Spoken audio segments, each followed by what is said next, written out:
हनुमान ज्ञान गुण सागर जय, कपी सति लोक उजागर जय।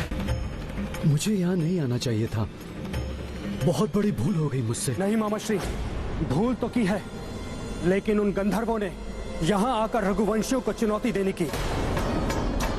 यही नहीं, पुष्कल को बंदी बनाकर उस भूल को अपराध में परिवर्तित किया है उन्होंने, जिसका दंड उन्हें अवश्य मिलेगा। लक्ष्मण भैया, ये पश्चाताप या क्रोध प्रकट करने का समय नहीं है, अपितु हमें शीघ्र ही उन दिव्य शक्तियों से सज्जित गंधर्वों को कठोर उत्तर देकर पुष्कल और कैकेयी राज्य को उनके बंधन से मुक्त कराना होगा। हनुमान का कथन सत्य है। भरत, इसी क्षण हनुमान एवं शत्रुघ्न के साथ सेना लेकर कैकेयी राज्य के लिए प्रस्थान करो और उन गंधर्वों को उनकी करनी का दंड देकर कैकेयी राज्य एवं पुष्कल को मुक्त कराओ। ऐसा ही होगा भैया। पिताश्री, हम भी युद्ध के लिए जाना चाहते हैं, हमें भी शौर्य प्रदर्शन का अवसर प्रदान कीजिए ना। हाँ पिताश्री, जिसे ये संसार भी देख ले कि अयोध्या के राजकुमार भी वीरता में किसी से कम नहीं हैं। प्रभु, इनकी चिंता आप मत कीजिए, ये मेरे संरक्षण में रहेंगे। भैया, मैं भी इनके साथ युद्ध में जाना चाहता हूं।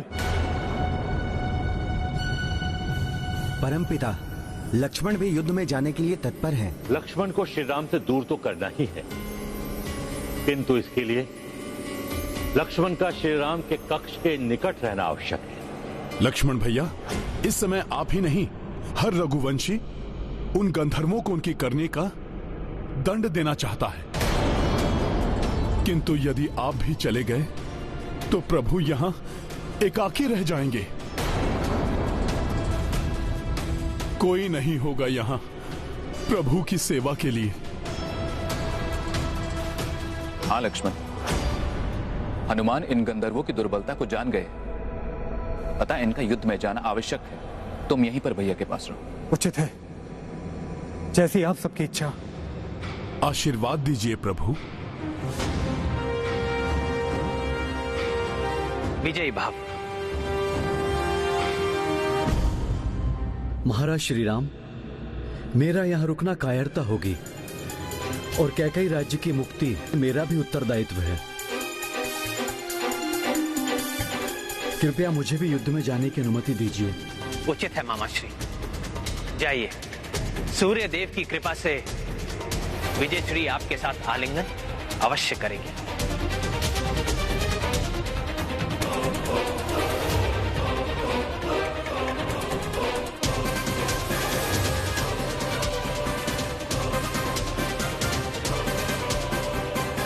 संयोगवश मुनि ने अपना कार्य कर दिया है यमराज, अब आपको अपने कार्य का निर्वहन करना है। अवश्य परमपिता। उचित समय पर महर्षि दुर्वासा भी अपने दायित्व का निर्वहन करने के लिए पहुंच जाएंगे, जिससे श्री राम की परछाई बनकर रहने वाले लक्ष्मण को दूर होने का संयोग बनेगा और मर्यादा पुरुषोत्तम अपनी अंतिम मर्यादा का पालन कर सकेंगे, जिससे श्री राम की नश्वर देह का मार्ग प्रशस्त हो सके।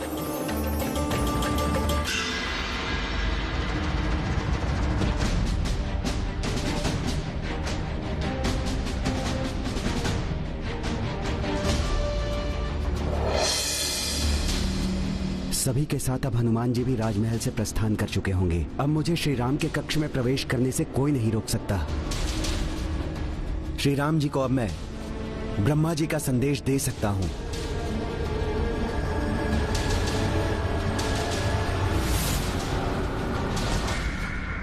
विमान में सब तो दिखाई दे रहे हैं, किंतु हनुमान दिखाई नहीं दे रहे। हनुमान को सबके साथ होना चाहिए था। संपूर्ण सेना साथ में है, किंतु न जाने हनुमान जी कहां गए।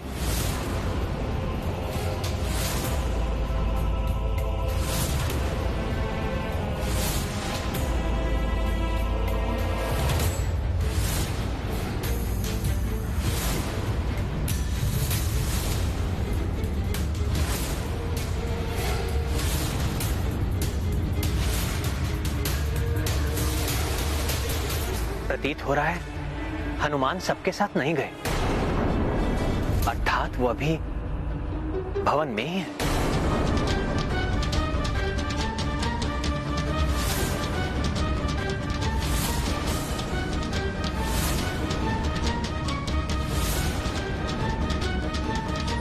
हनुमान जितने बलवान हैं उतने बुद्धिमान भी हैं। यदि उन्होंने यमराज को राजभवन में देख लिया तो शीघ्र ही समझ जाएंगे कि यमराज क्यों आए हैं यहाँ पर। मैं आपसे सहमत हूँ वरुण देव। फिर यमराज को तो एक क्षण के लिए भी वहां नहीं रुकने देंगे हनुमान। किंतु हनुमान सेना के साथ गए क्यों नहीं? यमराज को तो ज्ञात ही नहीं है कि हनुमान भी वहीं पर है।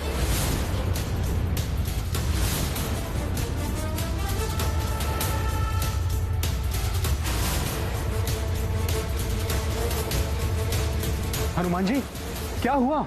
मैं आपको ही देखने जा रहा था। हनुमान जी,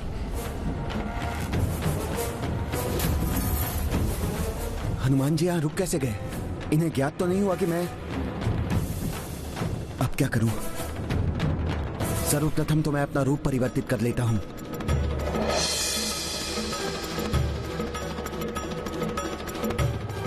आप सेना के साथ क्यों नहीं गए? लक्ष्मण भैया, एक बहुत ही महत्वपूर्ण कार्य हेतु मुझे यहाँ रुकना पड़ा।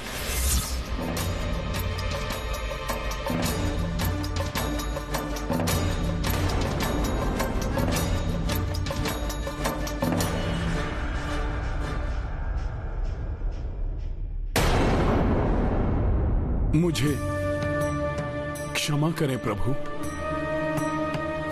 मैं सेना के साथ नहीं जा सका।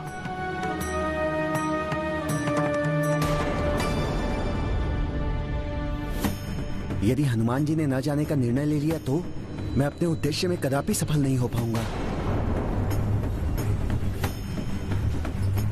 प्रभु, माता सीता ने मुझे आप सबकी देखभाल का दायित्व सौंपा है, इसलिए। तो मुझे युद्ध में जाने से क्यों रोका? मैं ही... वो बात नहीं है लक्ष्मण भैया, मैं तो जा ही रहा था, किंतु माता का आशीर्वाद लिए बिना मैं कैसे जा सकता था? ओह, तो हनुमान जी इसलिए रुक गए। माता, आप मुझे आशीर्वाद दीजिए। आपने मुझे जो सबकी सुरक्षा का उत्तरदायित्व सौंपा था उसे सफलतापूर्वक निभा सकूं। प्रणाम माता। हनुमान, माता का आशीर्वाद सदैव पुत्र के साथ होता है। जाइए और उन गंधर्वों को उनके कृत्य का फल प्रदान कीजिए। हाँ लक्ष्मण भैया, आप भी प्रभु का पूर्णतया ध्यान रखिएगा। मेरी ही भांति आप भी प्रभु के कक्ष के बाहर सदैव उपस्थित रहिए, जैसे कि आप वनवास के समय दिन रात सजग रहते थे। कहीं ऐसा तो नहीं कि मेरे आने के पश्चात आपका वो अभ्यास छूट गया हो? जहां श्रद्धा और समर्पण हो वहां कोई अभ्यास नहीं छूट सकता हनुमान। आप निश्चिंत होकर जाइए। मैं भैया की परछाई की भांति सदैव इनके साथ रहूंगा। चिंता मत कीजिए हनुमान। वनवास में मैंने जैसे भैया की सेवा की थी वैसे ही अब भी करूंगा। उचित है लक्ष्मण भैया, आज्ञा दीजिए प्रभु। विजय भाव।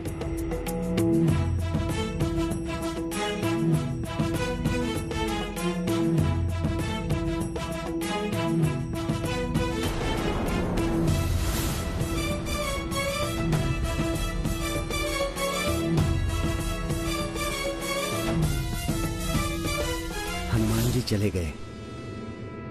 अब मेरा मार्ग निष्कंटक है, किंतु हनुमान जी यदि पुनः आ गए तो?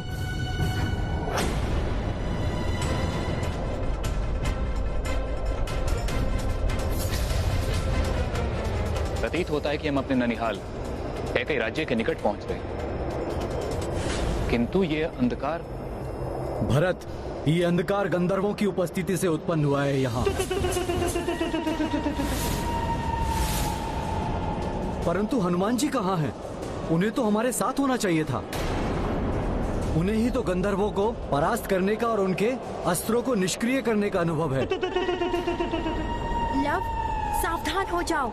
हाँ कुश, अब किसी भी क्षण हमारा सामना गंधर्वों से होने वाला है।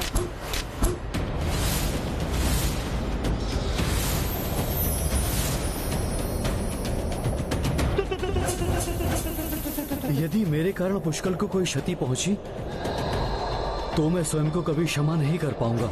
मामा श्री क्षति पुष्कल या किसी अन्य को नहीं, गंधर्वों को पहुंचेगी, क्योंकि हनुमान के कारण हमें इन गंधर्वों के अस्त्रों को निष्क्रिय करने का रहस्य ज्ञात हो गया है।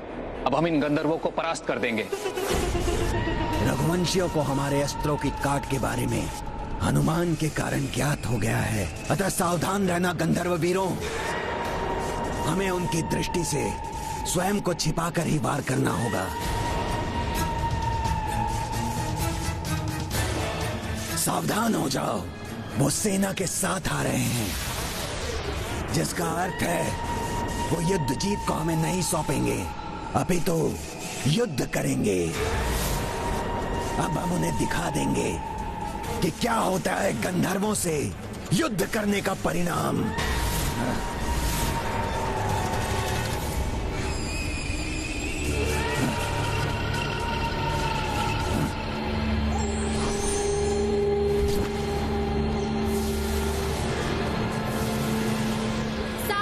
जाइए, गंधर्व हम पर वार कर रहे हैं।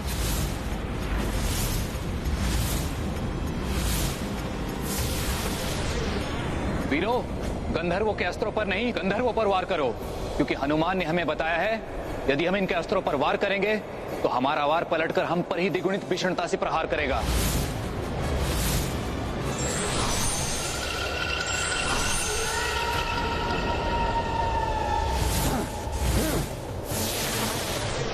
गंधर्व सैनिक,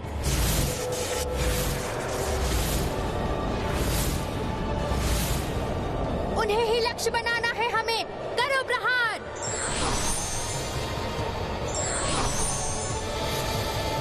ये अस्त्रों से वार कर करके कंदराओं में छुप रहे हैं।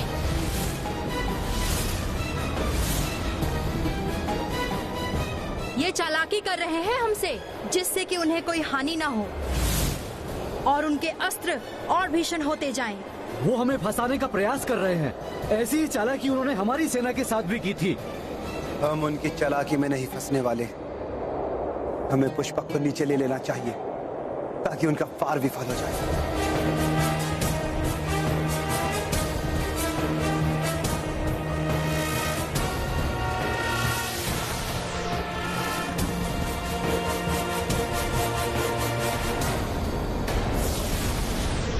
इनके अस्त्र भी अपना लक्ष्य स्वतः ही परिवर्तित करके अब भी हमारी ओर आ रहे हैं।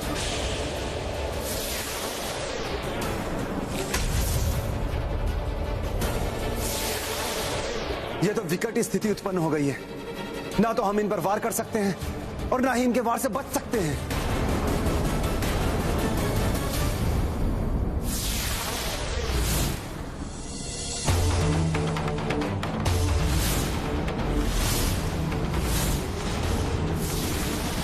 हे संकट मोचन हनुमान जी, हम सब संकट में हैं। आप जहाँ भी हो शीघ्र आकर हमारी रक्षा कीजिए। अब तो हनुमान जी को गए हुए बहुत समय व्यतीत हो गया है। अब नहीं लौटेंगे वो, यही उचित अवसर है। मैं अभी जाकर श्री राम जी को परमपिता श्री ब्रह्मा जी का संदेश पहुंचाता हूं।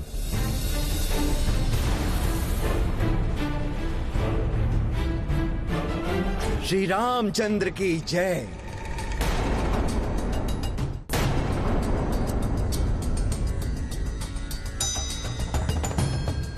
प्रणाम ऋषिवर। कल्याणमस्तु पुत्र। हम धन्य हुए आपका दर्शन पाकर। कृपया अपना परिचय दीजिए। पुत्र, परिचय तो सांसारिकता का द्योतक है और ऋषि सांसारिकता से दूर होते हैं, अतः उन्हें किसी परिचय की आवश्यकता नहीं है। बस ये समझ लो पुत्र कि मैं परमात्मा का एक अंश हूं। धरती पर श्री राम जी के दर्शन लेने आया हूं। श्री राम जी के लिए महर्षि स्वयंभू का संदेश लाया हूं। प्रणाम ऋषिवर। धन्य भाग हमारे जो आप यहाँ पधारे। आइए। हम यूं ही हाथ पर हाथ रखे नहीं बैठ सकते भरत काका श्री। हमें शीघ्र ही कुछ करना होगा। किंतु क्या करें हम? हनुमान जी ने यहाँ आने से पूर्व हमें गंधर्वों के अस्त्रों पर प्रहार ना करने का निर्देश दिया था। किंतु हनुमान जी हैं कहाँ? हमने उन्हें मानसिक रूप से संदेश तो भेजा है, कदाचित आ जाएं वो। वो रहे हनुमान जी। गंधर्वों के ये अस्त्र मैं किसी को भी आहत नहीं होने दूंगा इनसे। जय श्री राम।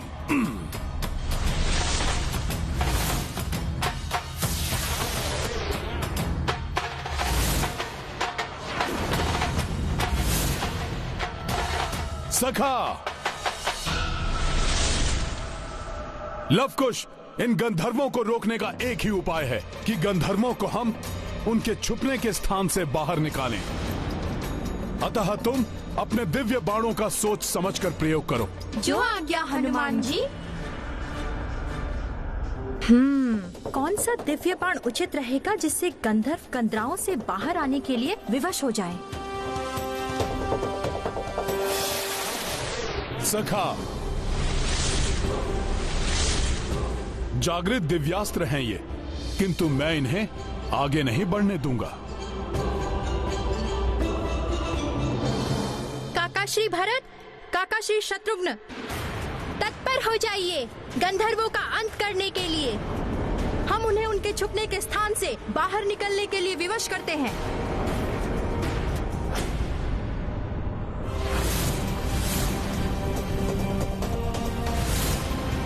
आग्नेयास्त्र प्रकट हो।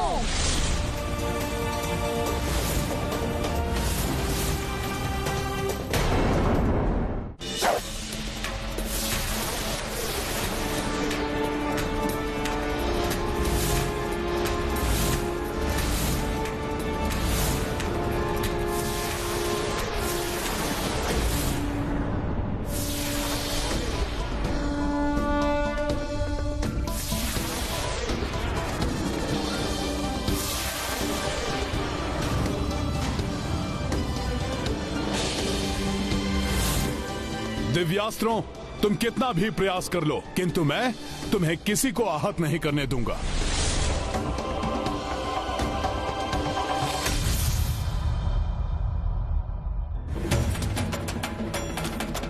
बहुत अच्छे लवकुश, अब तो गंधर्वों को बाहर निकलना ही पड़ेगा।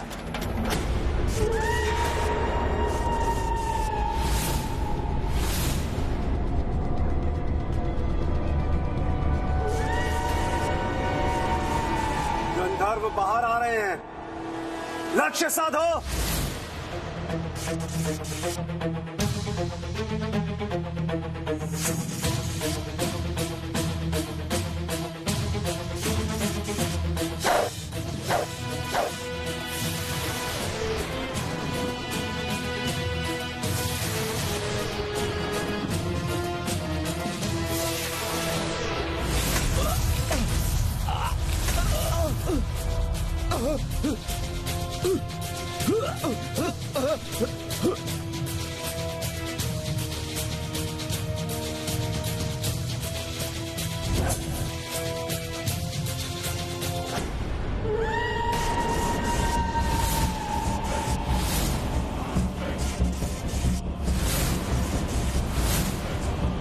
गंधर्व सैनिक तो बाहर आ गए, किंतु इनका सेनापति तावमुख और पुष्कल नहीं दिखाई दे रहे।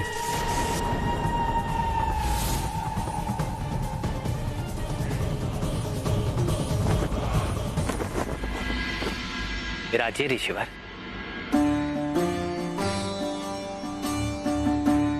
बताइए क्या संदेश लाए हैं आप मेरे लिए? और ये महर्षि स्वयंभू कौन है?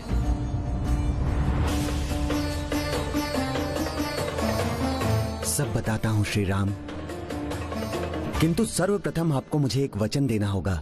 हमारे मध्य जो भी वार्तालाप होगी उसके साक्षी मात्र आप और हम हैं।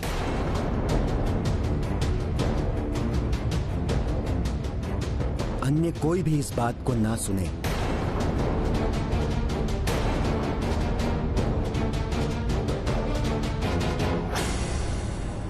ऐसा क्या है ऋषिवर? ये तो मेरे अनुज। नहीं श्रीराम, बहुत ही महत्वपूर्ण वार्तालाप है।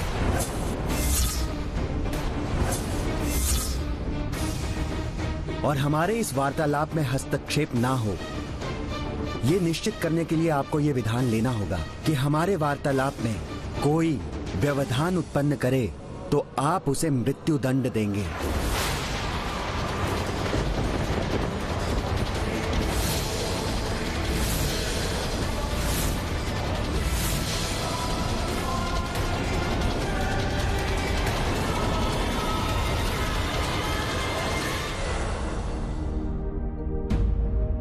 ये है रामायण, रामचंद्र गुण धाम की, सब सुधि जन करिए कथा श्रवण श्री राम की। वचन देने के पूर्व उसके प्रत्येक पहलू पर अवश्य विचार कर लेना चाहिए, अन्यथा उसका भारी मूल्य चुकाना पड़ सकता है।